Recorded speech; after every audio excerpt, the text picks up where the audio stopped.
Look, this show has allowed all kinds of people to come on. People we agree with, people we don't agree with. I've not been a fan of this man's. I don't like how he talks to us. I don't like how he talks to the nation. If somebody's gonna try to blackmail me with advertising, blackmail me with money, go f yourself. What will happen if Elon Musk decides he is sick of the media using him as a punching bag? Stay seated. Musk has sued The View and Whoopi Goldberg for an astounding $80 million, alleging that their statements are defamatory and blatantly dishonest. But this isn't your typical lawsuit. Heated debates over the boundaries of free expression, the media's responsibility to hold individuals accountable, and whether The View has now gone too far, have been triggered by Musk's bold move. Voted for socialism. They voted for... Let me finish. No, I can't let you finish. If you're going to say Maduro's going to murder his thug, I'm not going to let you finish. Because that's a damn lie. And I've got a bunch of neighbors and friends who know this. Don't do this to me. Don't mansplain. I'm a 47-year-old. Hold on tight, because this case isn't just any lawsuit. It's a cultural tsunami that is making everyone reevaluate how public opinion is influenced by daytime television. It all began with what seemed to be a typical edition of The View. But as the cameras rolled, the conversation took a sharp turn. More than just criticizing, Whoopi Goldberg claimed that Musk and Senator J.D. Vance were plotting to seize federal power if Donald Trump were impeached. This isn't just a controversial conspiracy theory. It's a tale that would generate headlines. In her analysis of Musk's motives, Goldberg painted him as a power-hungry tyrant obsessed with supremacy. She put me in the movies, yes, right? We are friends. How much is the judge? Nothing. Like they say in the I love you. I'm telling you. And they're trying to humanize him and change your idea about who this guy is. Don't fall for that. Trump.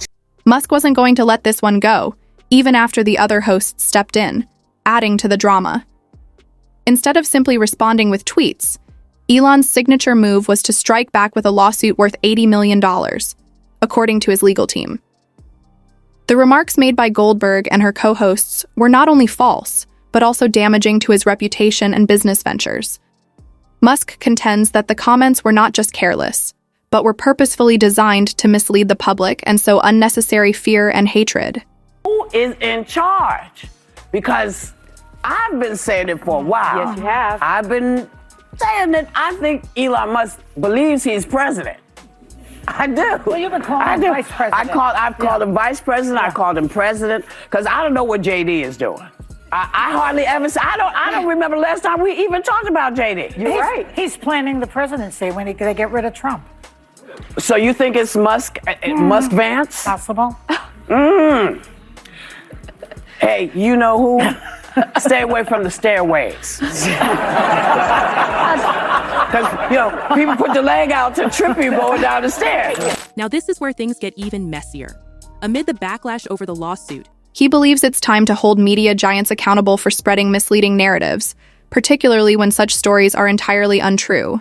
Musk and his supporters, however, aren't having any of it. Whoopi seems to be dismissing her comments as casual fun after the case made headlines. As one fan said on Twitter, "Calling it a joke doesn't undo the harm inflicted. Words have power, especially when they reach millions." And frankly, they're right. Elon Musk believes he's president. I do. Well, you've been calling him vice president. I've called him vice president. I called him president because I don't know what JD is doing. I hardly ever say. I don't remember the last time we even talked about JD. You're right. He's planning the presidency when they get rid of Trump. This conflict goes beyond Musk versus The View. It also highlights the growing skepticism of mainstream media, particularly from critics who argue that the show prioritizes shock value over substance and frequently targets celebrities to boost viewership. Think about it. How many times have we seen these intense debates spiral into baseless accusations against celebrities, politicians, or business moguls? The lawsuit, which suggests that The View is now facing consequences for past missteps, quickly went viral on social media. For days, Musk's supporters hailed him as a hero for fighting misinformation, with hashtags like #CancelTheView and #SupportElon dominating online discourse. Not everyone is cheering, though.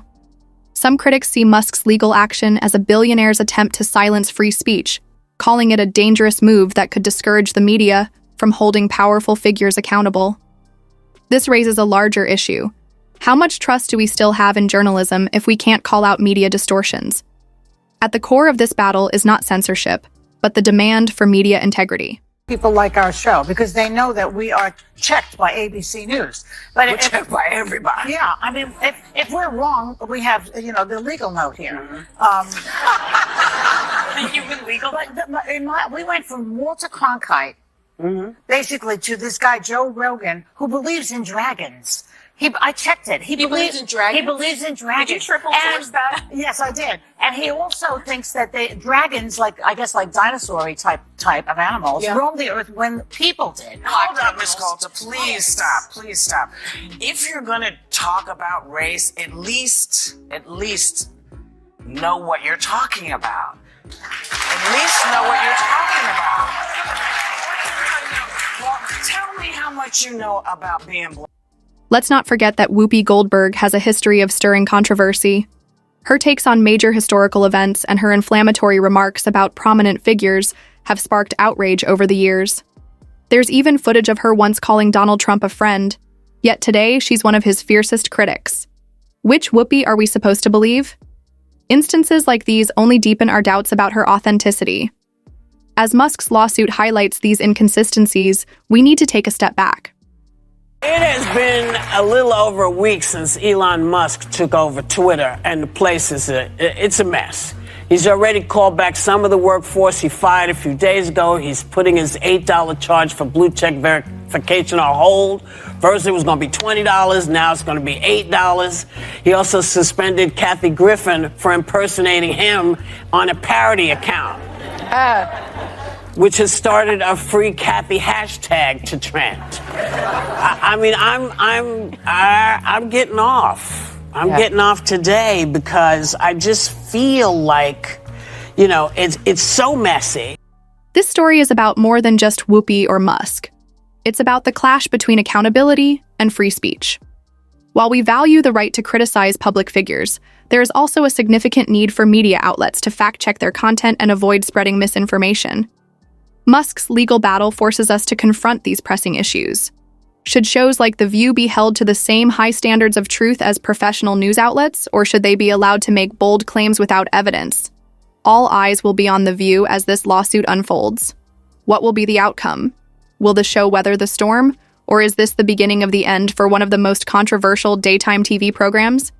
This isn't just a legal battle, it's a pivotal moment that could reshape how the media approaches truth and free speech. What do you think about Musk's lawsuit? Is media accountability necessary, or is this just an overblown reaction to a TV segment? So what do you think? Drop your thoughts in the comments section below. And if you don't want to miss out on the hottest celebrity news, make sure to subscribe to Daily Finder.